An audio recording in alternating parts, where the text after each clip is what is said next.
Iniwan ko ang menu, then tumakbo na akong papalabas sa coffee shop. Hindi ko alam kung saan ako pupunta. Basta tumatakbo lang ako. Kasi, wait! Narinig kong parang hinahabol ako ni Echo. Binilisan ko pa ang pagtakbo. Pero ewan ko ba, nahabol niya pa rin ako at hinawakan ng arm ko. Andito kami sa may parking lot. Buti walang tao. Kasi, sandali nga. Bakit nasa coffee shop ka? Anong ginagawa mo doon? Humingal-hingal muna ako ng konti. Wait lang, Echo. Time first. Sinusundan mo ba ako? Napalunok naman ako. Echo kasi. So, totoo nga. Sinusundan mo ako. Bigla naman na binitawan ng arm ko. Hindi naman sa sinusundan kita, Echo. Paano mo nalaman? Bakit mo alam na magkikita kami? Tumungo na lang ako. Then, kumunot ang kanyang kilay. Nakikinig ka rin ba sa mga tawag ko? Wow kasi. Ano? May sumusunod din bang investigador sa akin? Pag nasa opisina ako? Umiling naman ako. Echo, hindi Hindi naman kita pinapasundan. Tama na nga yan. Stop lying. Sabi niya. Tapos tumalikod at naglakad papalayo. Teka, akala niya ba nagsisinungaling ako? Ngayon ko lang naman talaga siya sinundan. At saka bakit niya ako sinisigawan? Bakit ikaw yung galit? Di ba dapat ako yung galit? Sabi ko na malakas sa kanya. Napatigil tuloy siya sa paglalakad. Ikaw, Echo ha? Bakit may secret meeting pa kayo ng list na yon? Tapos, may holding hands pa kayong nalalaman. Ang mean mo. Sorry naman. Yan ang una ko naisip na salita. At saka, mean naman talaga siya. Naglakad naman siya pabalik sa akin. Ako pa ngayon na masama. Nakipagkita ko sa kanya para tigilan na niya ako. Holding hands pa nga kayo eh. Ganyan ba yung titigilan? Pwede ba? Hindi ko hinawakan ng kamay niya. Hindi daw. Saka diba, hinalikan ka pa nga niya. Hindi ka malang nag-react. Ito na ba yun? Ito na ba tinatawag na selos? Grabe pala. First time kong pinagtaasan ng boses si Echo. Nakakainis kasi. Hindi ko alam kung sa kanya ko naiinis. Basta, naiinis lang ako. Hindi ko rin sinasadya iyon. At hindi ko naman ginusto iyon eh. Hindi daw gusto. Hindi nga talaga. Pati nga ako. Hindi mo gusto, di ba? Ilang linggo na ako nagpapakita sa'yo. Tapos, ayaw mo man lang akong halikan. Bakit ganyan kang boyfriend? Bakit si Kevin? Iba. Kinukumpara mo ba ako sa kanya? Mas gusto mo ba yung ibang lalaki, ha? Oo naman. Mas gusto ko talaga. Mas gwapo pa sa'yo si na Papa P, si John Lloyd, si Daniel Padilla, si Ding Dong. What? Pati si Vice ganda. Mas gwapo pa sa'yo. Akala mo gwapo ka? Hindi And he was kissing me hard. Yung tipong hindi ka na makahinga. Di ba dapat? Masaya ako. Ito na yun. Hinahalikan na niya ako. Ito na. Pero kasi, bakit parang iba? Hindi katulad dong sa elevator. Yung kiss kasi doon ni Echo, parang dahan-dahan lang. Bakit dito? Parang marahas. Tunulak ko naman siyang palayo. Echo, tama na. Pero hinalikan pa rin niya ako. Mas sinigpitan pa ang hawak niya sa akin. Wait lang. Tinulak-tulak ko pa siyang papalayo. Pero hindi pa rin siya tumitigil. Echo, tama na. Ayoko na. Hindi ko alam kung ano nangyari. Pero bigla na lamang siya tumigil. Hinawakan niya ng dahan-dahan ang cheek ko. Pero kasi, hindi na ako makatingin sa kanya. Kaya tinutungo ko ang ulo ko. Alam ko kapag nalaman mo how much I want you, matatakot ka lang. Tinanggal naman niya ang kanyang kamay sa cheek ko. Sorry, bulong niya. Tapos umalis na siya. Naiwan lang ako doon nakatayo, habang nakatungo pa rin. Ilang araw nang hindi umuwi si Echo sa bahay. Hindi ko talaga siya maintindihan. Galit ba siya? Naiinis ba siya sa akin? Sabi naman ni Ange, Kaya doon hindi umuwi si Echo. Dahil nahihiya raw sa akin. Pagkatapos ng kanyang ginawa, wag na siyang mahiya. Basta, umuwi na lang siya. Hindi naman ako galit. Siguro nagulat. Pero hindi galit. Kakagaling ko lang makausap ng isang kliyente. Naglalakad na ako pabalik sa shop na makita ko siya. Eric. Nakasadal siya sa motor na black. Nakatingin sa akin. Nung naglakad siya palapit, napansin ko na parang iba na siya. Yung Eric kasing kilala ko, lagi mukhang mabait at nakangiti. Pero yung Eric sa harap ko ngayon, naka-black na parang anytime, pwede makipag-away. Ewan ko nga ba, nung nakalapit siya, parang medyo napaatras ako. Ang scary niya. Naintindihan ko kung natatakot ka sa akin. Pagkatapos ng ginawa ko, sabi niya lang tapos nag-iwas ng tingin. Tahimik lang ako. Hindi nga pala siya pinakulong ni Echo. Marunong daw siyang tumalaw ng utang na loob. Basta, ewan ko sa mga lalaki. Gusto ko lang magpaalam. Lalayo na ako at baka huling beses mo na akong makita. Napatingin naman ako sa kanya. Saan ka pupunta? Nag-shrug lang siya. Bahala na. Hinahanap din ako ng mga Santos. Kailangan ko munang lumayo. Hala, aalis na siya. Ang lungkot naman. Kahit naman papano, itinuring kong kaibigan si Eric. Saka napatawad ko na naman siya. Hindi naman ako ever nagalit sa kanya. Magbati na tayo. Teka, anong ibig niyang sabihin? Nakatingin siya sa akin tapos nagbuntong hininga. Mabuti siyang tao. Alam kong aalagaan ka niya. Si Echo ba ang kanyang tinutukoy? Hala, obvious ba? Masyado na kaming nag-away. Pati siya alam niya. Eric. Richard. Ha? Richard ang pangalan ko. Sinuot niya ang kamay sa kanyang bulsa. Hindi ako mahilig sa paintings o sa pagluluto. Hindi ako chef. Nabubuhay ako sa pagkakarera o pagsunod sa mga iniuutos ng iba. Masama akong tao. Pagkasabi niya nun, tumalikod na siya. Then, nag-start na maglakad pabalik sa motor niya. Teka, yun na yun? Cassandra. Napatigil naman siya sa paglalakad na magsalita ako. Cassandra ang pangalan ko. Pero kasi yung tawag nila sa akin. Hindi ako mahilig sa motor. Sa mga awayan. Basta, yung mga nakakapagod. Marap naman siya sa akin. Mahilig ako mag-paint at magluto. Pero ang pinaka-favorite kong gawin sa lahat ay ang landiin si Echo. Ngumiti ako sa kanya at talapitan ko siya. Paano yan? Masama din akong tao eh. Tapos, tinaas ko ang right hand ko para makashake hand siya. Nice to meet you, Richard. Friends? Tumingin siya sa aking kamay. Akala ko nga, hindi na ako kakamayan. Pero buti na lang, tinasa rin niya kanyang kamay at nag-shake hands kami. Ngunitian ko siya. Then wow, ngumiti rin ako. Yung ngiti ni Eric na kilala ko, mamimiss ko talaga siya. After nun, umalis na siya tapos, bumalik na ako sa shop. Nagpaint lang ako na nagpaint. Kamusta na kaya si Echo? Namimiss ko na siya. Winnie, hindi ka ba uuwi? Nakita ko si Ange na nagsusuklay na. Tumingin ako sa bintana. Gabi na pala. Ang bilis ng oras. Dito na lang siguro ako matutulog sa shop, Ange.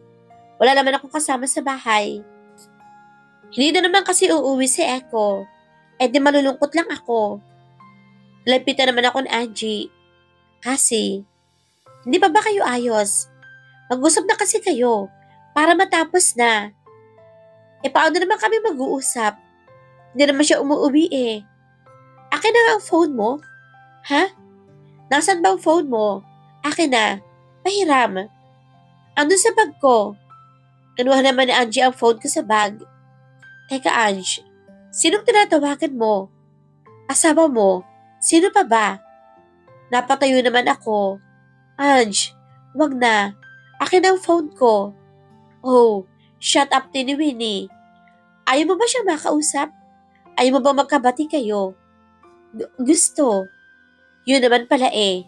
O ito na, nagriring na. Ikaw na ang kumausap.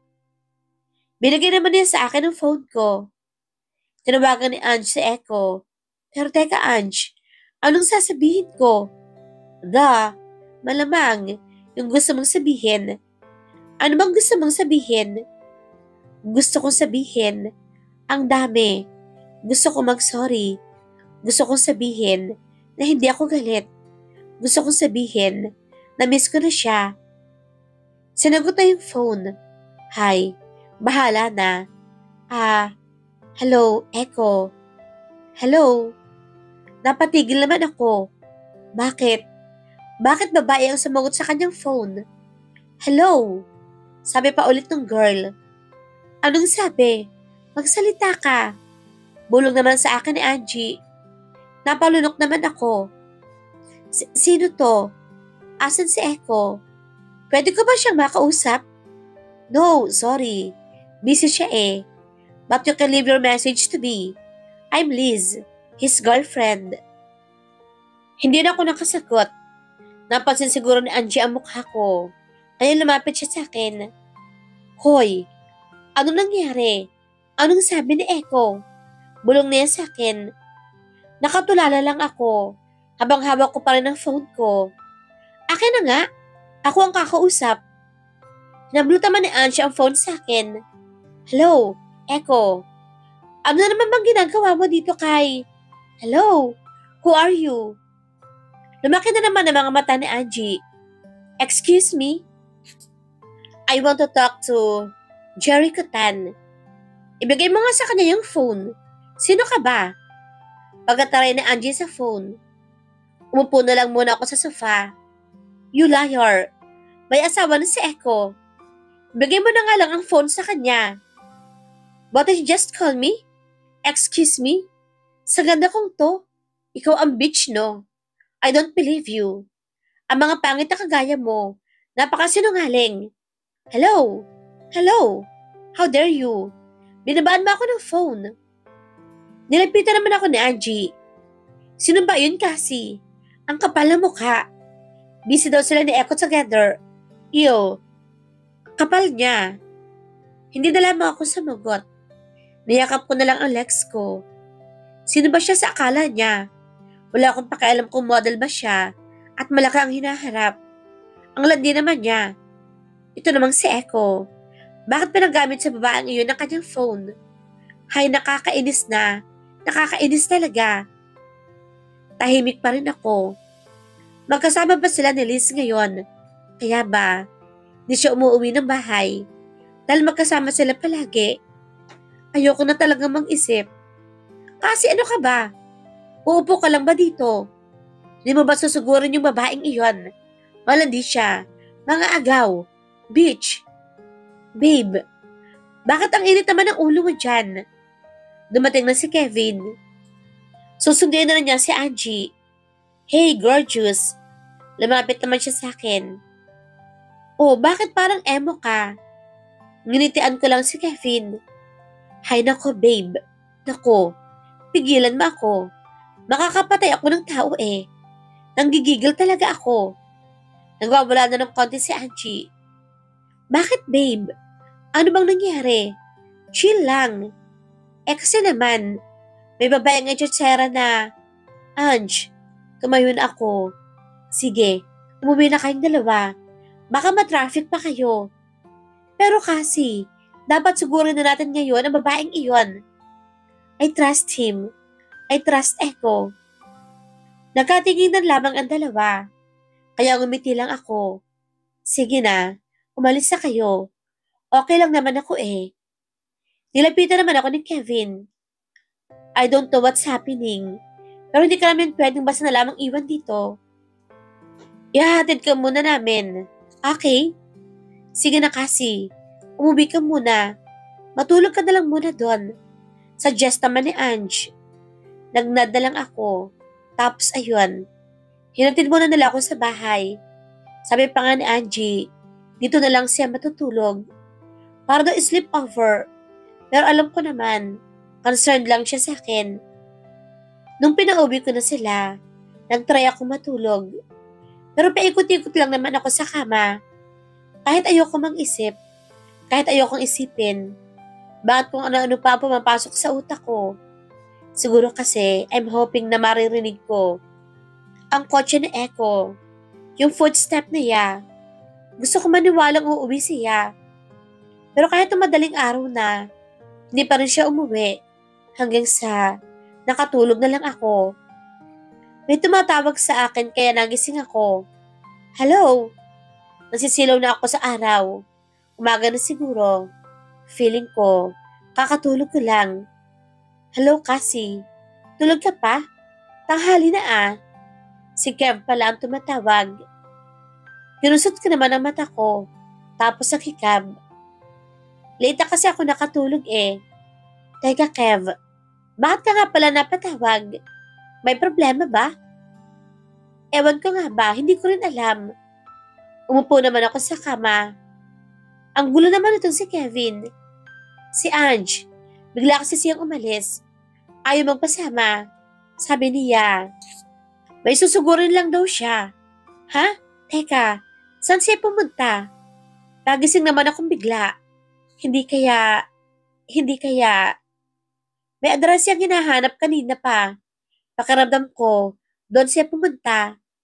Teka nga kasi, may kaugnayan ba ito doon sa kinikwento niya kagabi? Yung tungkol doon sa Liz. Tumayo naman akong bigla at tinatako ang towel ko. Kev, pwede mo ba akong sunduin? Maliligo lang ako. Kailangan nating sundan si Angie. Naligo na ako ng mabilis, tapos nagbihis. Hindi na ako natatakot na baka may mangyari kay Angie. Mas natatakot ako sa pwede niyang magawa dun sa Liz na iyon. Hala naman, may pagka-war freak talaga itong best friend ko. At saka college pa lang kami, kaya walang namubuli sa akin dahil inaaway niyang lahat. Oh no. Baka may sabunatan na maganap. Pagdating ni Kev, malisa kami kaagad. Angie, nakakaloka ka talaga. Bakit hindi mo ako sinama? Joke lang. Pagdating namin doon sa apartment ng Liz, bumaba ka agad kami. May mga tao nagkukumpulan. Tumakbo kami, papalapit ni Kevin. Pero malayo pa lang naririnig na namin sila. Malandi ka, mga agaw ka, kabit, sabi ni Angie, habang sinasabunutan na yung si Liz. Hala, andun sila sa floor, pagulong-gulong. Pakialamera, malagya, beach, sabi naman ng si Liz, habang sinasabunutan din si Angie. Pero sorry siya, mas macho si Angie kaysa sa kanya. Kaya nasa ilalim habang si Angie ang nasa ibabaw. Babe, tama na. Lumapit naman sa kanila si Kevin at tinawakan na si Angie. Bitawan mo ako, babe. Kakalbihin ko yung babaeng ito. Ayaw pa rin magpapigil ni Angie. Buti na lang, malakas si Kevin. Tapos nahilan niyang palayo si Angie. Pero nagpupamiglas pa rin. Babe, bitawan mo ako. Bitawan mo ako. Stop it, Ange. Stop this. Pag-aawat ni Kevin. You are nothing but a bitch, a slut, a whore. Sabi naman ni Liz, habang tumatayo sa floor, ikaw ang whore dito dahil nilalandi mo ang may asawa na. Ang kapal ng mukha mo. Hindi pa rin nagpapaawat si Angie. Balak kalbihin talaga si Liz. Nilapitan ko naman si Angie. Namumula siya sa sobrang inis. Tama na, Ange. Tama na. Huwag ka nang magalit. Sabi ko,